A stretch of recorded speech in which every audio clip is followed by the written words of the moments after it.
आपने अपने घुटने के दर्द के लिए और सोरियासिस जैसी बीमारी के लिए, इन ऑटो इम्यून बीमारियों के लिए न जाने अब तक कितने डॉक्टर्स किए। पेन किलर, स्टीरॉयड, इम्यूनोसप्रेसेंट, इम्यूनोमॉड्यूलेटर, यहाँ तक कि इंजेक्शन। और यहीं से भी बात नहीं बनी तो बात सर्जरी तक भी पहुंच गई। लेकिन क्या सेटिस्फेक्शन मिला? क्योंकि पैसे भी गए, वक्त भी गया, तकलीफ हुई सो अलग, और उसके एंड में हाथ में क्या नहीं, आपकी बीमारी अभी तक कंट्रोल में भी नहीं है। ठीक होना तो छोड़ ही दीजिए। अब सबसे बड़ा सवाल, ये प्रॉब्लम है क्या? ये वापस क्यों आ रही है? क्या जो मुझे दिक्कत हो रही है वो मेरे डॉक्टर को समझ में आ रही है? या असलियत में मुझे हुआ क्या है? क्यों दवाइयाँ काम नहीं कर रही? क्या डायग्नोसिस गलत हो रहा है? इन सब चीजों को समझने के लिए वीडियो को अंत तक जरूर देखें। मैं हूँ डॉक्टर शैलेश संचेती, आपका अपना एडवांस होम्योपैथ। दोस्तों, आपके सामने जो प्रॉब्लम है उसका नाम है ऑटो इम्यून डिसीज, यानी कि इम्यूनिटी। वही इम्यूनिटी जो एक इंसान के शरीर को प्रॉब्लम्स यानी कि इन्फेक्शन से बचाने के लिए नेचर ने दिया है, वही इम्यूनिटी आपके शरीर के खिलाफ काम करती है और उसी को बोलते हैं ऑटो इम्यून डिसीज या फिर ऑटो इम्यून डिसऑर्डर। सोचिए, जो इम्यून सिस्टम वायरस, बैक्टीरिया या कोई और इन्फेक्शन से आपके बॉडी को प्रोटेक्ट करता है, उसी की जगह अगर वही इम्यून सिस्टम आपके जॉइंट या आपके थायराइड या आपके स्किन के ऊपर रिएक्शन करना चालू कर दे या ओवर एक्टिव होके उस पर अटैक करना चालू कर दे, तो फिर क्या होगा? और उसी से जो कॉज होगा उसी को बोलेंगे ऑटो इम्यून डिसीज।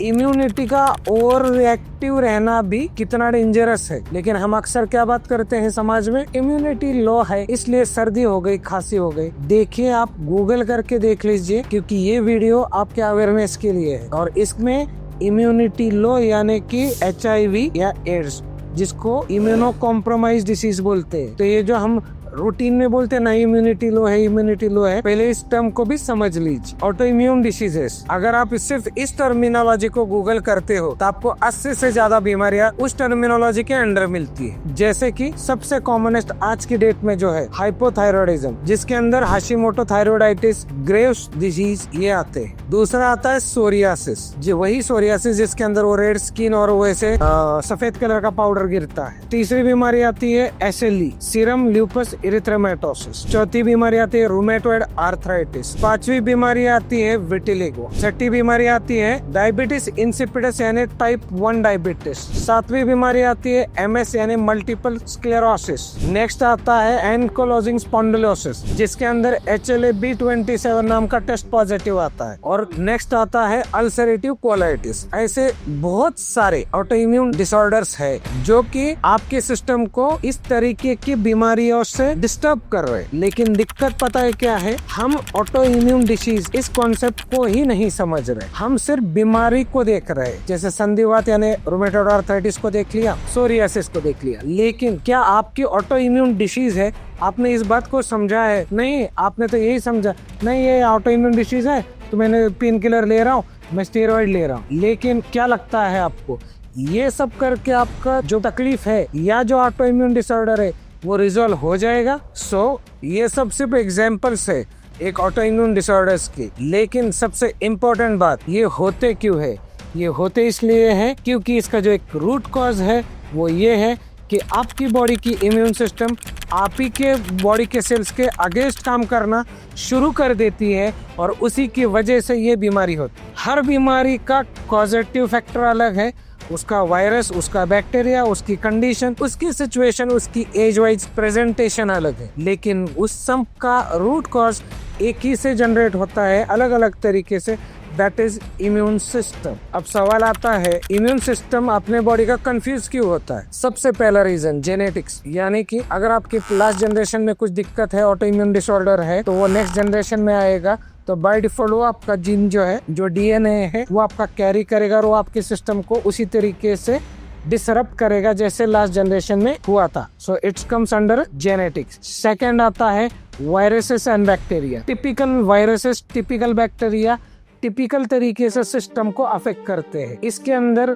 अगर उदाहरण ही देना है तो रूबेला वायरस है, या अगर किसी लेडी में रहेगा और वो लेडी कंसीव कर जाती है तो नेक्स्ट जनरेशन यानी होने वाले बच्चे के ब्रेन को वो डैमेज कर देगा या उसके डेवलपमेंटल डिसऑर्डर क्रिएट कर देगा। रही बात बैक्टीरिया की, स्ट्रेप्टोकोकस, स्टेफाइलोकोकस, ये भी ऐसे बैक्टीरिया है जो auto immune disorder like rheumatoid arthritis को कॉज, क्रिएट और ट्रिगर करने की ताकत रखते हैं। बात करते हैं थर्ड कॉजेटिव फैक्टर की, जिसके अंदर है स्ट्रेस, यानी कि आपका ब्रेन में कॉर्टिसोल लेवल का बढ़ना, जिससे आपके इम्यून सिस्टम को ट्रिगर बैठता है और उस वजह से इम्यून सिस्टम इम्बैलेंस हो जाता है। That is also the one of the reason. Another part is leaky gut syndrome.